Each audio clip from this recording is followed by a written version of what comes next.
Yeah, welcome to Yo MTV Raps Strong Island Style. That's right, style and fashion today is Strong Island, Westbury Strong Island to be exact. And yo, what we gonna do today? It's 10 o'clock, it's time to play. 252.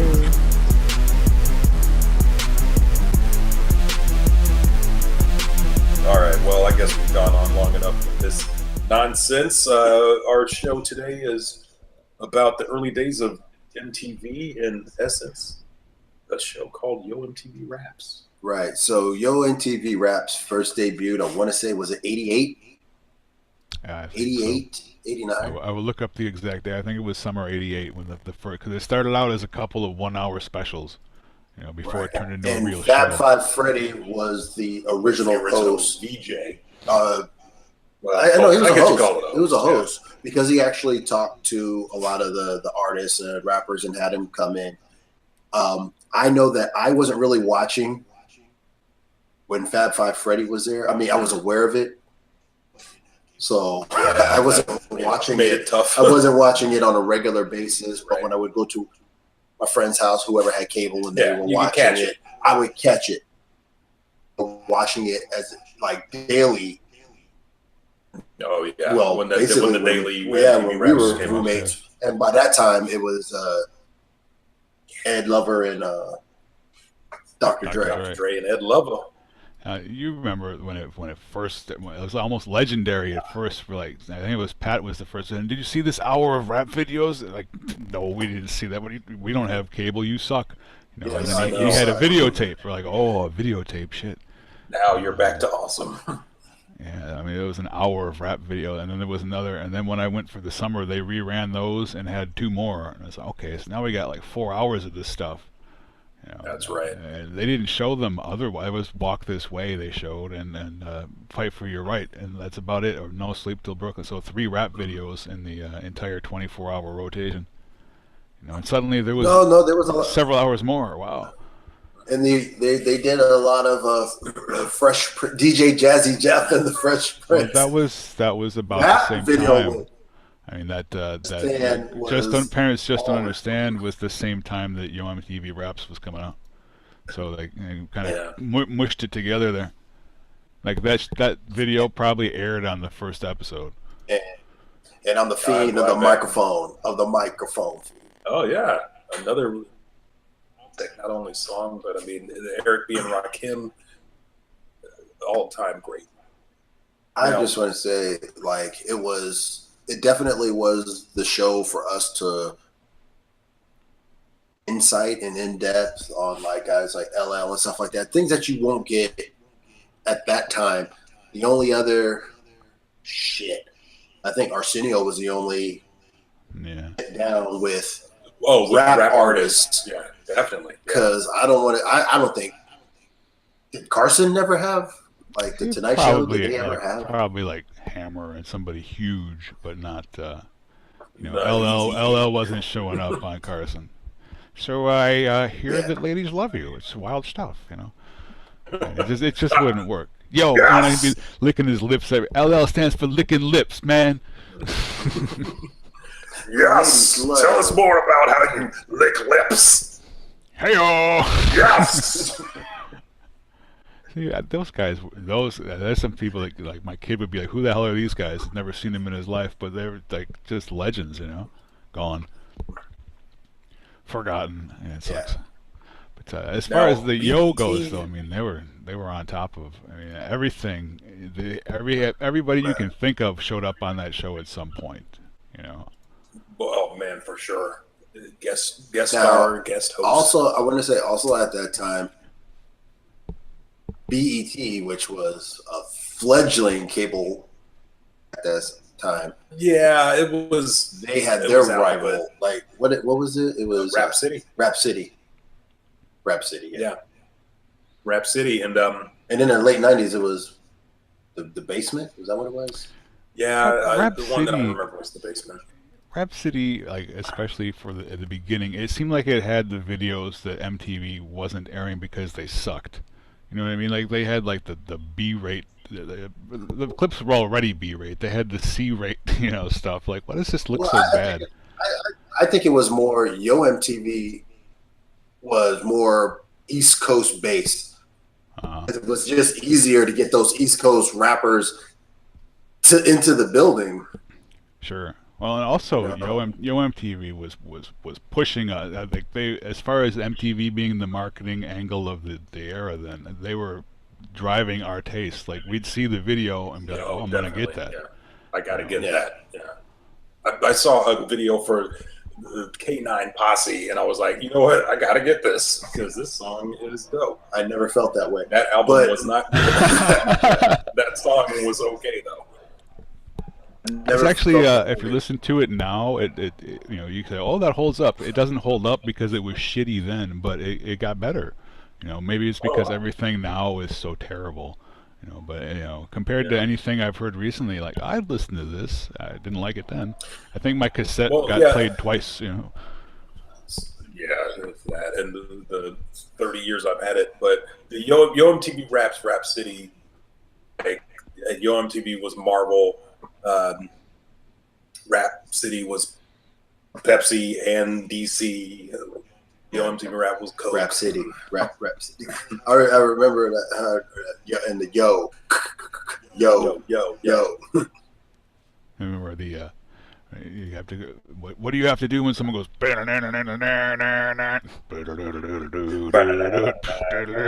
you go.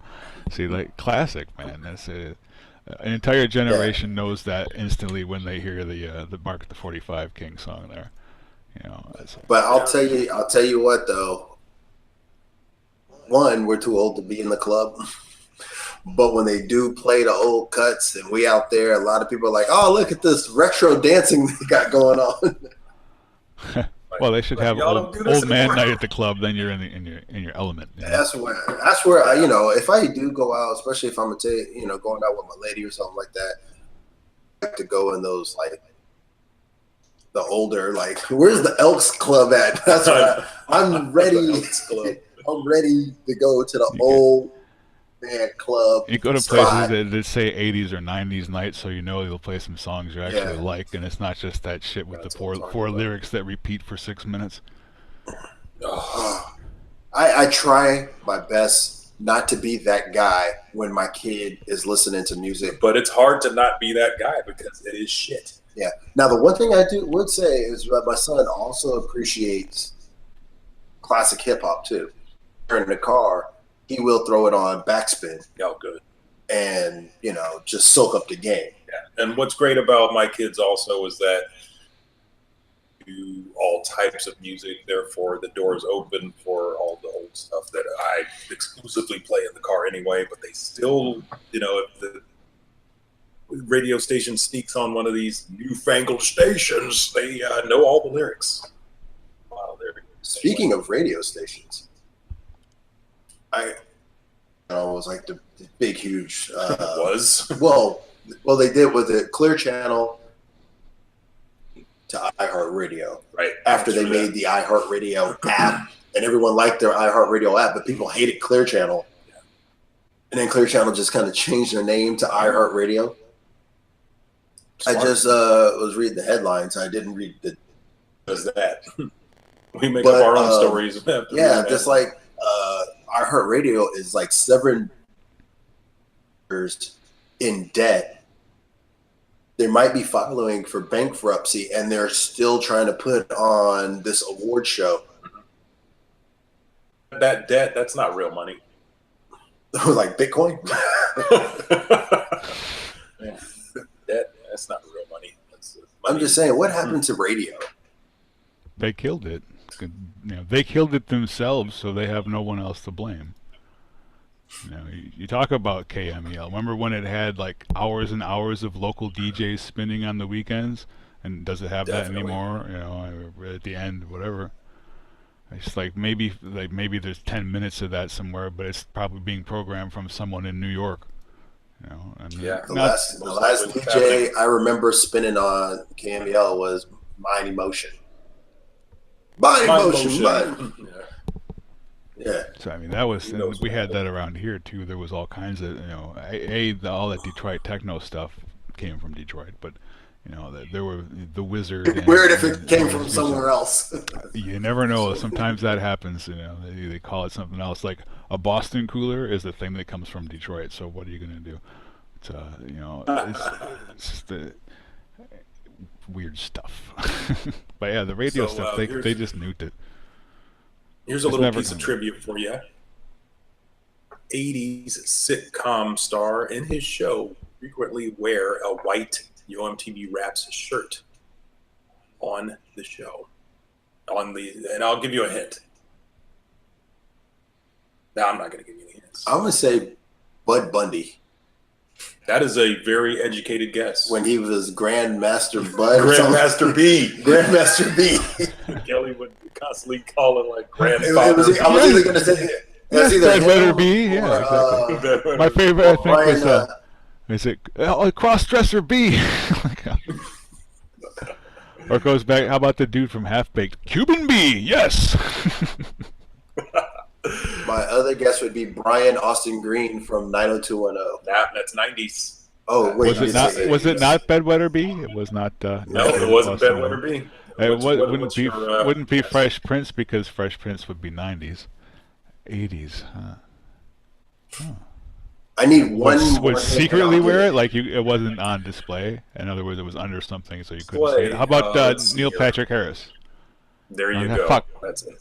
Oh, good guess. Was that 80s or 90s? But yeah, that was 80s. Doogie Howser, MD. Damn, that dude's very good. They came out as gay. Oh, that could be just about it. Yes, in Hollywood. That's I know. Gay guy in Hollywood. I didn't say I saw this picture today. I don't know where the picture came from. It was old, obviously, but it was from some Celebrity Apprentice thing, and it's Boy George looking completely, out of place, which is odd because he's Boy George. He would never look out of place, next to Schwarzenegger and Caitlyn Jenner. And it's like, hey, Caitlyn is taller than Arnold, which I was not expecting. Wait. But then Boy George is standing there. Well, no, because he's not Bruce anymore. This was recent. So this was recent, okay? Because these people that you were just talking about. Yeah, well, it was a time machine? Celebrity Apprentice. They don't exactly go with the A-listers of the day. Very true. Very true.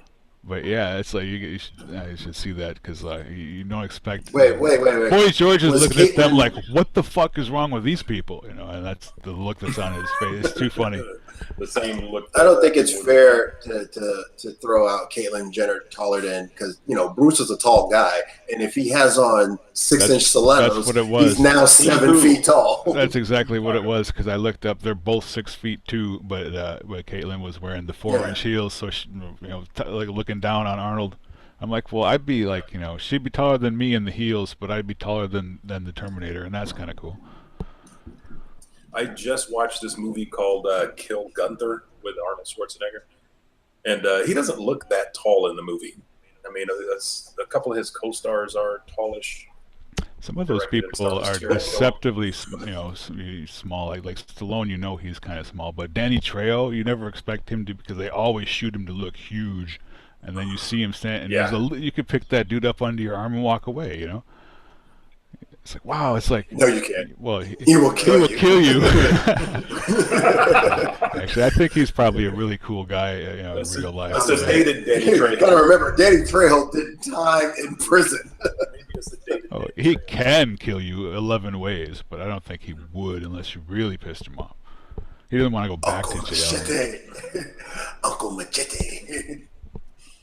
Oh, and I'm surprised we have not gotten Machete 3 yet, because he's got some work to do now. Too busy doing insurance commercials. What's he doing? Everybody is doing insurance commercials. It's crazy. He was on Family Guy last week. That was about it. Yeah. But, he seems to make a movie appearance at least once a year. So that guy's getting paid pretty well for playing exactly the same character for 20 years. 25 years. Yeah. Sometimes he's playing a spoof of the character. Yeah, which is... It's like, we need a Danny Trejo type. He's like, hey, you could get Danny Trejo. I'll do it. Yeah, like especially with the what was that, the Snickers commercial where he was Marsha Brady. Like, come on, the dude is in on his own joke, and you got to appreciate that. For sure. Yeah, it's great. Pay me. and people will pay. I love those super meta within the meta. Yeah. So Frank, tell me, what is your on EPMD in the pantheon of hip hop? I like Bobby Jimmy's take on it. I'm gonna finish this rhyme before I fall asleep. I'm the E double. Now I like EPMD like the first two, and then I didn't listen to anything after that. You know, because it was like there was what was the first one? It was like unfinished business. Business as you everything had business in it. Strictly business, unfinished strictly business. Strictly business was first. That had the hits like you got to chill. Like that was a good song. Yeah. You know, it was good again when they redid it as More Bounce to the Ounce a couple of years later. All those tunes, you know. Halle Berry was in Strictly Business. The movie with Tommy Davidson and oh yeah, right on. Joseph C. Phillips. I couldn't tell you his real name, but that movie is terrible.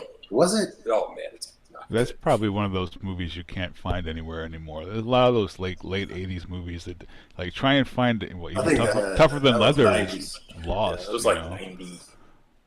Yeah, '90s. It was really '90s. But that era of almost not quite direct to video shitty comedies and stuff right then, Yeah, a lot of that shit they didn't bother to reissue on Blu-ray, Yeah, let me know if you find a copy of Hanging with the Homeboys. I was just gonna say, yeah, you're never gonna find that, and like Tougher Than Leather itself is difficult to get. All this shit. I've got 2 Sensuous Nurse DVDs, no Hanging with the Homeboys. It goes. Well, I had to buy. No, actually, yeah, the first one I had, it wore itself out. There was a shitty manufacturing job, and it let go. So the dual layer disc no longer played, so I had to buy another one. Yeah, did it get that disc rot? That's the worst, man. That's one of the only discs. I think I've had that happen twice, and that was one. Like, damn it, happens to $150 disc. Thank you very much. It wasn't that much when I bought it, obviously. But. Ooh. So when I got the copy, I made a copy. So. Not what? That. It's a 2-part question, and Kurt, you could probably see over my shoulder, so you might know the answer to this. America's first true hip hop radio station, made famous in a rap song, and who DJ of that hip hop station also made famous in a song, I believe. But like cool DJ Red Alert. I mean, he was on what was the station in New York where Chuck D used to from Long Island. Nope. According to this, Greg Mack. Yeah. There you go. Greg Mack, K-Day. We're here with Easy E and radio. Interesting factoid that you just threw out there. That makes sense. Like, because the station that they were on in New York was a college station and was not an entire hip hop station. Where I guess K-Day probably was, eh? Right. Well, this is the question I want to pose. You have MTV Raps from its inception. Of course, like I already said, I wasn't able to watch those first couple of years. Not at religiously, but I was aware of it. Definitely at school at that time. I'm talking 8th grade, 9th grade. Everybody's talking doing the about kid and play it, kick step, doing all this stuff. Probably that early 90s was probably the height of. Yeah, and I think towards like the latter part, like 94, 95 coming in. I think that's when the show really started to, I think it declined, and I think it actually ended. I'd have to look it up when it ended. Probably in late 90s. It was done.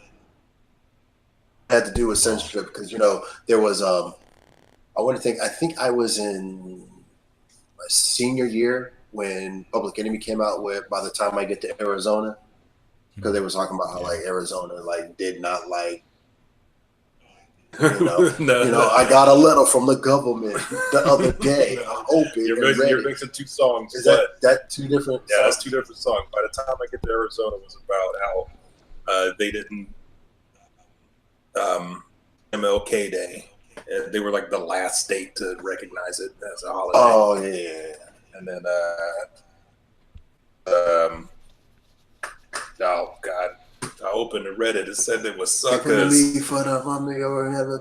from It Takes a Nation of Millions to Hold Us Back. I was going to have to do the whole thing to get to the chorus. There isn't a chorus. It's Black Steel in the Hour of Black Chaos. Steel in the Hour of Chaos. There you go. Yeah. And I'm looking for my steel. That's about it. Steel. But I also remember not liking that record when it was new.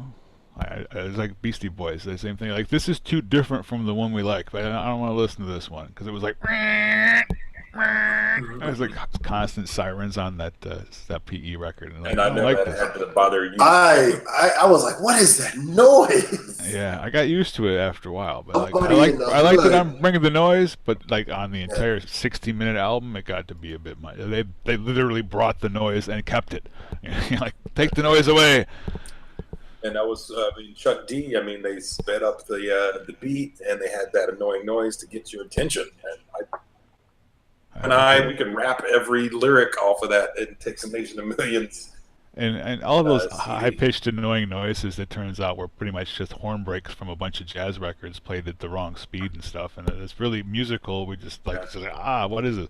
It was foreign, is what it was. Right. It sounded odd to our young, impressionable ears. Well, I know of that little stint with the censorship and everything with MTV Raps. It kind of got pushed back. It wasn't like around 4:00 anymore. Oh like, yeah, it was like later. It was like later on in the night, and it just played for a long time. The rest of its run until it finally died. And they also had, at that time, they were doing the MTV shift where it was, we're steadily playing, a lot of Beavis and Butthead, but mostly the Real World, and then Road Rules, and then the Real World plus Road Rules. Don't forget, it was TRL, Total Request Live, that became their flagship. Yeah, like that whole when they went to that, I think that was the end of the old era of shows. Yeah. And then when Yo MTV, I mean, as far as a rap show on MTV, Yo MTV Raps was gone. And then I remember they had another show, Direct Effect, that came out beforehand because I was actually hanging out with who ended up being the host of that show, the guy Tech from the Real World. Yeah. What was that? The motherfucker still owe me money. Oh, that's right, huh? Yeah, the motherfucker owe me money. Yeah. But and then he was on it for a couple of years. He was also on Friends. Yeah, I saw that too. And every time I saw him, I was like, that motherfucker owe me money. I bet he doesn't remember. He's on the list with R. Kelly. Oh boy. Kurt's list is gonna have to be a separate show. I got celebrity beef. It's like Craig's List, only without the random beatings in the parking lot. I like it. Yeah, but it's a one-sided list. These people don't know they're on a list. Most people know they're on a list. Oh, that's like Jericho, the list of Jericho. Yeah, he's gonna put you on the list. Yeah. They know they're on the list. I'm sure they're losing sleep about it. You've wronged me, and Sheldon Will Wheaton was on the list. Wheaton? No. When the Real World and Road Rules first came out, I was on board. Those I thought were some great shows. Surprise, and they were scripted loosely. Or so not, season 26, you're saying you're not down with? I probably fell off season. I couldn't tell you. I mean, seasons 1 on both of those shows, mine, but I couldn't tell you much about them now. I remember hanging on and just wanting to watch those shows for several years, and then you just fall off after a while. It's like, all right, this isn't. it's not good anyway. So, well, season 10 was very beneficial to the WWE because one of the castmates on that show became The Miz. That's right. And he's still performing, to this day. I mean, he's actually he's getting to be one of the top dudes now. But do you see now he's got because he married Maurice, who's smoking hot. They now are getting their own reality show of Ms. and Mrs. or something like that. So he's gone full circle. Well, because when he was, I think what he used to do for money before he became one of the main guys, he was flipping houses. Oh, and he was doing it with his wife because it's just on the show, whatever. She's really hot, but and then she was doing things where she was like just taking their money and buying houses, and he was like, this house is trash, and she was like, well, I already bought it. He was like, what? It was like, it has so much potential. So I think that's probably the reason why they got their own reality TV show. Oh yeah, because they have a funny, and she's one of those rescue animal people. Oh yeah. Picking up strays and everything. It's like, we need to love it, and he just goes along with everything. It's funny when you see these jacked up dudes are all buff and everything. Your whole persona is to slam people and beat the shit out of people, and at home, you're just a pussy whip dude like the rest of us doing whatever your wife tells you. Oh yeah. Did you do everything on the honey-do list? Well, I say people that watch these shows and like you forget that those people act like every week, for 10 years now. They're on a weekly show that you don't consider like, they're athletes. Like, no, dude, they're reading a script. It's the same as being on a reality show. It's pretty much the same level of reality. Make this look real, and if you screw up, we'll stop and do it again. Mm-hmm. Yeah. Which they can't even do at WWE shows anymore. They used to be able to because they used to show that shit, heavily taped, like SmackDown is edited, but. That live shit, they gotta. If you screw up, you better figure out a way to cover it because otherwise you're getting fined. Up. Yeah. You fucked up. Right, you fucked up. That shit. Oh man. And then I used to love it, Frank, when you would like hear. If you didn't hear, you got 17,000 people. An asshole. When they would bleep it. Initial, you have that, but then you could hear the reverb of it, of the crowd or something. The echo. Yeah, you can't, but it'd just be one continuous.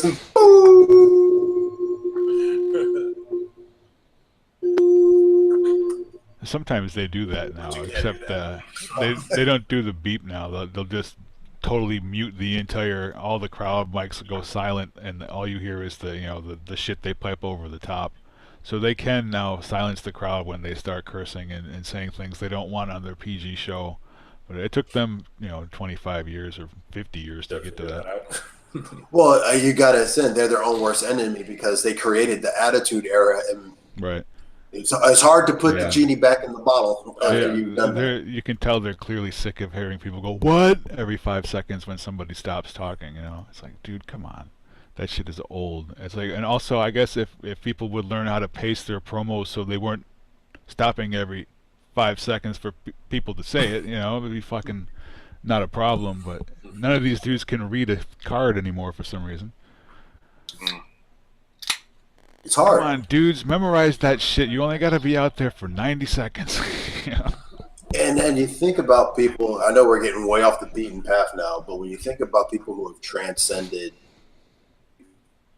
A very, very few that have been able to very talented, and those few are very talented, extremely talented to go from to Hollywood. And you could kind of say that they probably could have eliminated the middleman being wrestling and skipped straight to Hollywood. No, that's how they got I definitely disagree with that. You could see in early Dwayne Johnson that he was going to be something. Yeah, but he needed to work that out. Yeah. He needed the live interaction that wouldn't have come from being just. And you got to. He was he tells you he was copying Roddy Piper and all those other guys that came up before him to get his stuff, and he just did his own take on it. Right. but he needed that, and these guys had wrestling in their blood. That was their business. Well, I'm not saying that they didn't need that. I'm just saying that it's ability that they could have skipped that and maybe gone some other route. Like Cena now, it looks like he's probably going to become a fairly successful comedic actor. You know, they tried to put him in action films. They were stupid. It didn't work. But he keeps making comedies, and you're like, this is funny shit, you know. So, but he couldn't have skipped straight to that because he needed all that time to develop that persona and that character. Because back before he had 10 years of being John Cena, you know, he was kind of a douche from all takes that people report in. So he had to develop into that person through all those years. And it's just like I said before with the Chris Helmsworth analogy. You got this really, tall, handsome, muscly guy. Yeah, you want to throw him into action movies and do like this, and it's like, hey, this guy is really, really funny. He has a comedic edge, and he has great comedic timing, even in bad movies like Ghostbusters and the new remake of the Vacation movie. His performance shined above the rest. And when you let him, like in Thor was funny. Dark World. Not the Dark World. That was not funny. I'm talking about Ragnarok. There you go. But he even did some funny stuff in the first Thor. Oh, yeah. The second Thor, they didn't. They shied away from it, and I think because they shied away from the comedy a lot in the Avengers, even though he had some great lines where they were like, "He's my brother," and he's like, he was mass murdered all these people. He's adopted. He's adopted. What do you think about the thing he said in an interview somewhere this week? It's like, well, Avengers 4 is very likely going to be the end of the cinematic universe as we know it, which means maybe the Ultimate Universe or the replacement, like the female Thor and all that stuff might be on the way. But I forgot what the other part was. There was something else to that. But good to do that on the air. We'll edit that in when I figure out what the other part was. Good stuff. Oh, it was the fact that there are going to be 76 costumed characters in Avengers 4. Everybody 76. Like they could be doing Secret Wars at that point. One can only hope. I don't think they will, but they could if everybody's there. Oh yeah. Oh, that's the dream right there. Just having the bad guys and the good guys fighting against each other on that alien planet. Oh, God. Please let that happen. Well, we're boring Kuwata Kurt, so it may be about time for us to call it a wrap. Huh? I see what you did there. I see what you did there. That was good. Yeah, I need to eat. My iron's getting low. He's about to turn the machete over here. We got to get Marsha his Snickers. Yo MTV Raps had its series finale August 17th, 1995. Profile names in the world of hip hop closed the show out with a freestyle rap session. That was the actual date, huh? August 17th, 95? 1995. And Salt Pepper holds the distinction I believe appearing on the first and the last. Good deal. Yeah. I believe if I look, I'm almost 100% positive that August 17th was the day that we released that first ICP video. So I'm thinking that maybe we killed Yo MTV Raps altogether. Like, they didn't air it there. They just said, we got to take this shit off before you make us put these fuckers on it. So they made it out just in time. There you go. ICP, I just want to say this. Like the other day, I think it was like on USA or something. You know how they always show repeats of Law and Order Special Victims. Yeah. There was one lighting the Juggalos, because I guess there were some Juggalos actually killing people and something they did, and they talked about the whole thing, and they had Violent J or somebody that was doing the thing, and I was doing this whole thing. I was watching it, and I was like, I didn't even realize. I never knew. Like all these years, I didn't know. Well, that's crazy. 95. Anyway, for Frankie RED, I am Cool Water Kurt saying thank you for coming out and good night. Yeah, I think those might be the final words. What'd you say? Russell Simmons. You shouldn't be quoting Russell Simmons. I could quote Russ. Look, I still feel like everything that you did before you started doing what you was doing is still relevant. He was doing stuff in the 80s. That's a lie. He was always doing it. You're a liar. Hey, I'm just saying. He was always doing shit. 52.